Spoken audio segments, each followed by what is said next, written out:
Michigan State from Saturday night. A highly entertaining basketball game. Obviously, there was a lot going on there for the Michigan State side. I mean, I was going to say for both sides, but really not a whole lot going on for Michigan outside of, how does everyone just kind of behave themselves while Michigan State is dealing with what they are dealing with. And I thought that to make Chrysler Center go green in the pregame, I think that was cool. That was a nice ode to them. Not playing the fight song, but playing what I would assume would be the alma mater. I don't know what song they played. Yes, that is correct. Okay. It's called MSU Shadows. MSU, they played Shadows there. That was a really good move by whomever was in charge. I would assume my boss and the band director saying, hey, you learn this song, learn it quickly, and make sure that you are ready to go after the moment of silence. I thought that was a good transition there from, lights out, lights are green, student body presidents are at midcourt. They gave everybody a sign. They gave everybody like a light up bracelet as well.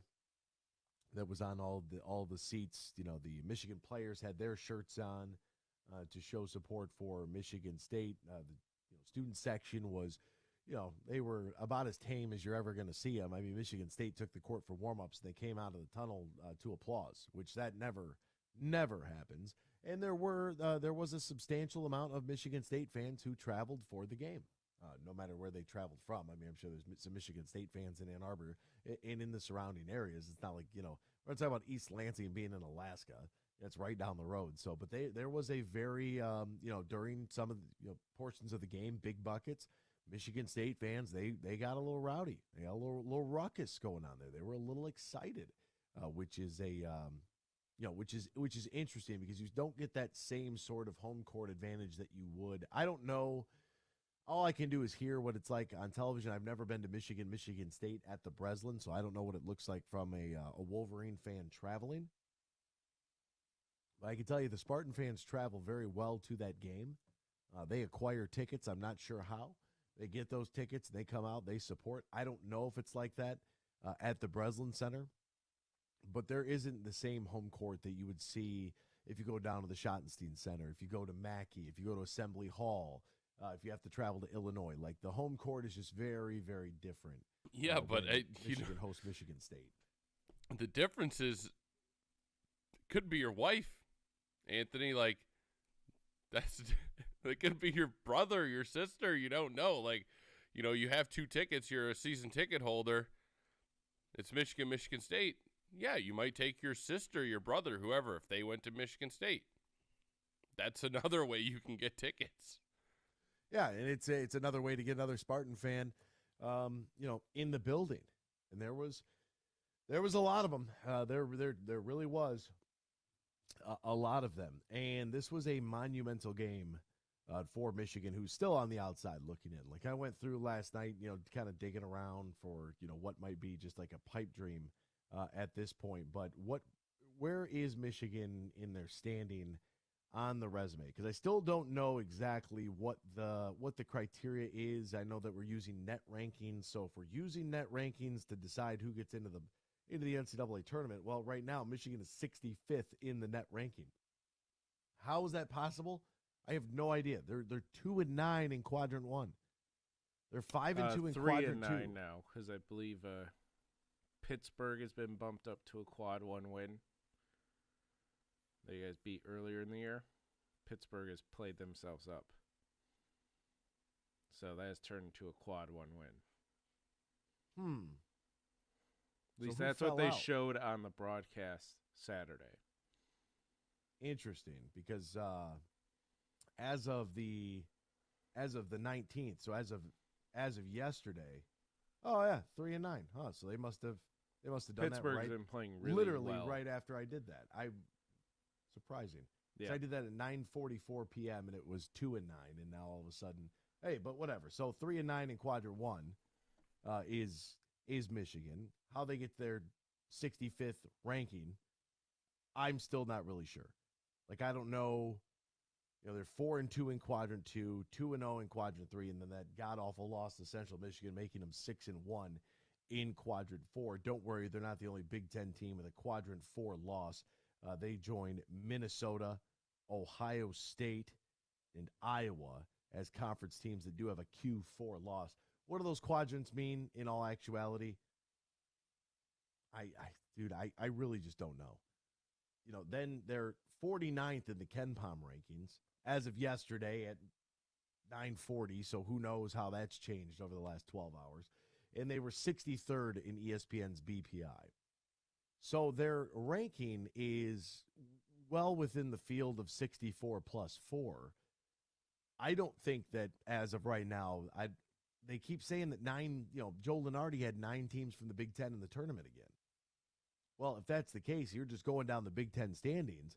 You'd have Purdue, Northwestern, Indiana, Maryland, Iowa, Rutgers, Michigan, Illinois, and Michigan State.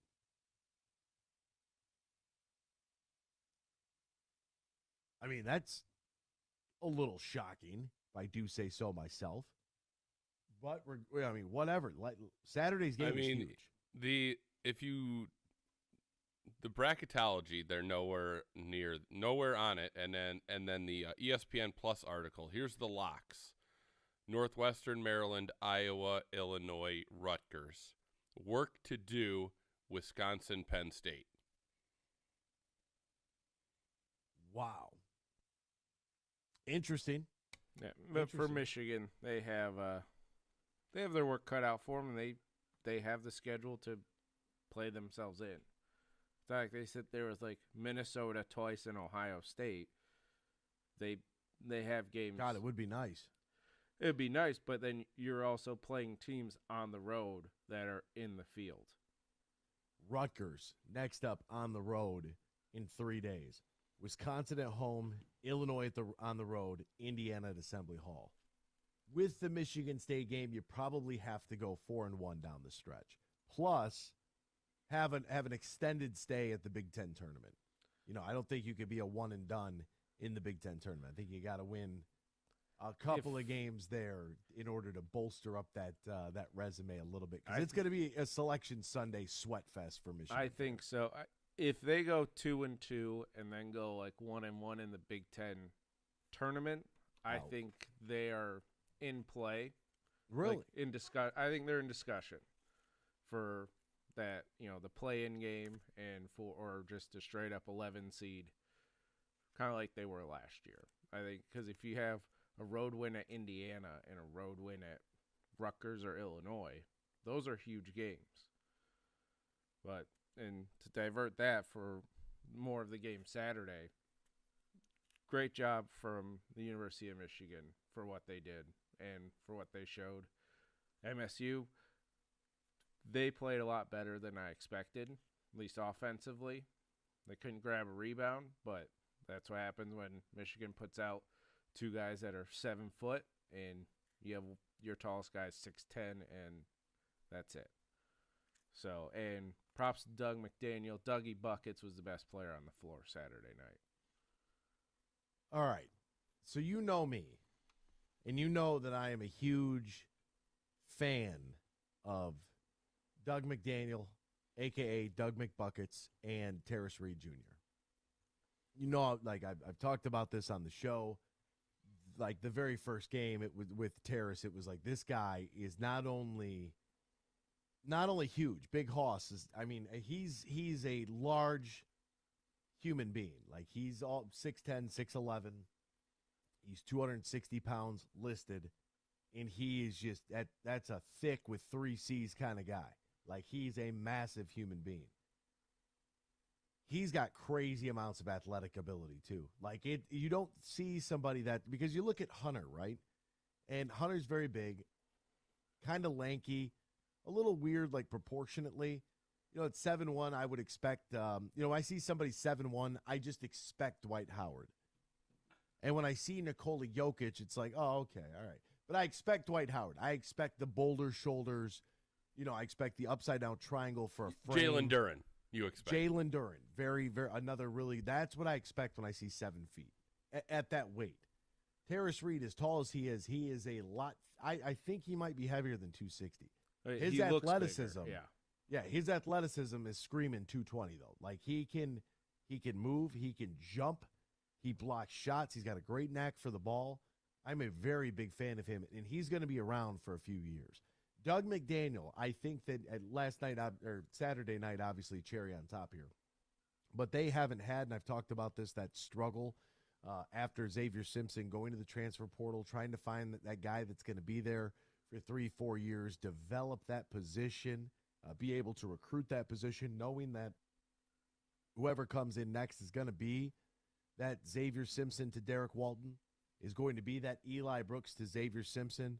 So whoever comes in next, like, Doug has done such a fabulous job here as the floor general. And for him to have 18 points on 6 of 10 shooting with 4 rebounds, 4 assists, and not a single turnover, playing 39 minutes in the game, that's insane.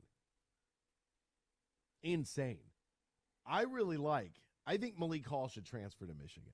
Just going to throw that out there. He's out of eligibility, so. It's okay. Just last 4 games of the season, Big Ten tournament. We don't need any paperwork. You don't have to. Don't worry about enrolling in anything. We ain't here to play school. Come on over. That I like him a lot. Yeah, he played a great game. He finally he looked healthier Saturday. Been battling a foot injury all year, and it looked like he could finally just stay moving for an entire game. No twist of the ankle, no like, oh, he's coming up limping a little bit. He's not moving right. And so it looked good there. And yeah, the whole story of the game was at the end, Michigan State just couldn't rebound. That's all it came down to. Well, it's a large... They gave up a lot of offensive rebounds. I mean, on the offensive glass, they were out-rebounded 14-6, 24-19 on the defensive side. So a 13-point margin in total rebounds in favor of Michigan on the glass. I mean, it's a lot. Yeah. Turnover battle was kind of very much similar, 9-8. Michigan State wins that. Fouls were similar. Like shooting-wise too, it was all numbers were similar. It's just rebounding. That was the whole difference of the game, is that at the end, Michigan was getting a lot more chances on offense because of the offensive rebounding and converting on them. I don't understand what the technical was early on A.J. Hoggard. And I that guess was literally right in front of me. Yeah. I guess he said something to the bench, Michigan's bench, and I guess they were both Hoggard talked about it after the game. He goes, hey, we were both talking. I should have kind of contained myself a little better, but, I need to be better in that spot. So I guess it was just normal chirping. Maybe Hoggard said a special word. Tom Izzo telling AJ to, quote, grow up, I thought was pretty entertaining. As there were, I got a great Izzo story for you, too, I'll share. In hour number 3 when we come back to this game, because it was pure Tom Izzo and so enjoyable to listen to. I had some people texting me about him because he was out on the floor at different times of the game, and DJ, the officials walking over to him, he's like, Tom, you gotta be on the floor. He's like, I'm not on the court. It's like, dude, you're almost to the free throw line. Like, what do you mean? You're almost to the elbow. Like you're and he's ripping his own guys while the ball is out of bounds, and Michigan State's going to take possession. It's not like it's in the middle, like it's not in the middle of a play. But as the ball's going out of bounds, here's Tom Izzo walking out of the floor, just chewing in to whomever. I think it was A.J. Hoggard, that particular instance where DJ Carson's in the refs, like, you need to back up. He's like, I'm not on the court. It's like, you're not on the court? What do you mean? You're in the mid-range right now. Are you kidding me? You guys don't even shoot that shot anymore. That's how close you are. But a highly, highly entertaining game. Great action both ways. A couple of big threes hit early. Some sky-high dunks in that basketball game. Wow. Some thunderous slams that really, I thought that just taking momentum was just, Michigan State had it early on in that basketball game. I couldn't believe it was 36-33 at the half. That, to me, was shocking all in itself. But Michigan comes away a winner, 84-72 on Saturday night to keep hope alive. Wanted to get back into a great story here. For Michigan's playing Michigan State on Saturday. Final score is 84-72. Wolverines trying to keep hope alive. And Terrace Reed Jr. goes to the free throw line. This is in the second half. Michigan's going towards their bench. So as you're watching on TV, from right to left on your screen, from my seat, they're going to my right. And Terrace Reed Jr. goes to the line. It's getting kind of quiet. And one of the assistant coaches from Michigan State, I believe Mark Montgomery used to be the head coach at Northern Illinois, if I'm not mistaken. Correct. Okay. So Mark Montgomery stands up. And Mark Montgomery yells to the guys on the floor, "He's a 50% shooter." Terrace Reed struggles at the free throw line. We all know this. And Mark Montgomery, Coach Montgomery there, is trying to tell his guys, hey, think of the numbers. Play the numbers game here. There's a really good chance he's going to miss this shot. So get ready to block out. That's what he's saying. It just so happened it was kind of quiet when he said it, so it sounded like, whatever. But he's a 50% shooter. A kid from the Maize Rage behind me yells out, "Hey, Coach, that's not very nice." And Tom Izzo looks back at the Maize Rage. And Coach Izzo looks back at the Maize Rage and gives, one of these to, he kind of nods his head and, his eyes are kind of closed. He goes, well, one of those. But he doesn't say anything. I'm just trying to, for our TV audience, they can see. For our radio audience, they can't. So he looks back at the Maize Rage. He's kind of like, oh, shoulder shrug, like, ah. Terrace Reed shoots the ball on the free throw, misses it. Izzo looks back at the kid in the Maize Rage, smiles and puts his hands up. And he's like, well, it doesn't say anything, but he gives him that, Jim. Yeah. It's like, well, we told you. Bro, hilarious. Hilarious. I started laughing. Izzo looks at me. Mex, the SID's right there. He starts laughing. Izzo looks at Mex and kind of smiles at him, and then goes on his merry way. He is a gem to listen to. I always enjoy, because of where I sit at, my proximity to the coaches, because the coaches don't ever stay in the coaches box. Like, they're all over the place. I've seen Juwan Howard all the way up to half court. I've seen visiting coaches go from the baseline all the way to half court. Like, they are, they try to make sure everybody else is seated. They want everybody sitting down on the sidelines, and the refs will be waving to the bench to sit down. They don't want anybody standing up, whatever. Izzo's hilarious. And I really, I do, A.J. Hogarth got that technical foul early, and with more adjectives in words being used, told him to grow up. And sat him on the bench for 2 seconds and then put him right back in the game. And I just, I just really, really enjoy listening to Tom Izzo. He is quite entertaining from my perspective. Will Cheddar got the start again for Michigan. Big Cheese, a little bit more comfortable, right? Still some errors, but it's going to take time. He's got to have the freedom and the ability to play through it. Reps. This is you want to know Will Cheddar is? Will Cheddar's James Wiseman. There's a really good, comparison for two guys in our neighborhood. James Wiseman doesn't have the reps. He can't play through the mistakes at Golden State because they're at a different stage to where when he plays with the Pistons, James Wiseman could play all 48 minutes every night. It doesn't matter. They're not going to win any games anyways. So go out there and play and learn through it. But you can't replicate what that atmosphere is like in practice, where every touch of the basketball matters 100%. And I thought that Will Cheddar on 3 of 6 shooting, 1 of 2 from 3. I thought he was good in his 18 minutes. Terrace Reed was phenomenal. 8 points, 10 rebounds, 2 steals, 3 blocks. Terrace Reed fan club here, all in on Terrace Reed Jr. He'll improve at the free throw line. They'll get that worked out. But as a young freshman, I thought that he was great. Joey Baker came in and gave him some pretty good shooting for 10 points and 4 boards on 3 of 6 from the floor, 2 of 5 from 3. I thought that he was going to hit one of the nails at the end. It missed, but boy, it was a good look. It was a good look. One thing that surprised me during the game when State was ahead for that part is where Hunter Dickinson in his 3 years has destroyed Michigan State. Where was the offense for him? They really struggled to get him the ball. Right. And even when they do, nobody moves. They give the ball to Hunter, and everybody buys a ticket and becomes a spectator. Right, and that's what surprised me.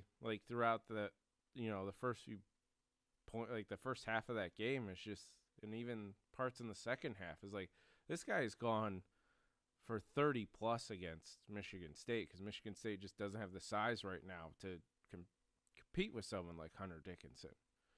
And he has destroyed this team single-handedly at home.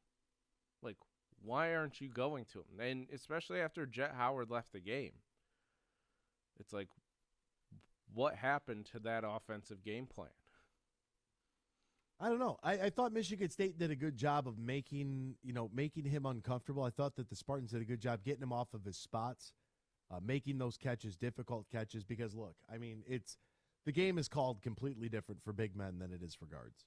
I mean, the big men that's what it is. You go down in the paint, they're going to be leaning on you. They're going to be banging up against you. Like, it just kind of is what it is. And Michigan, even though Hunter had a relatively quiet night, found a way to keep their season and postseason hopes alive.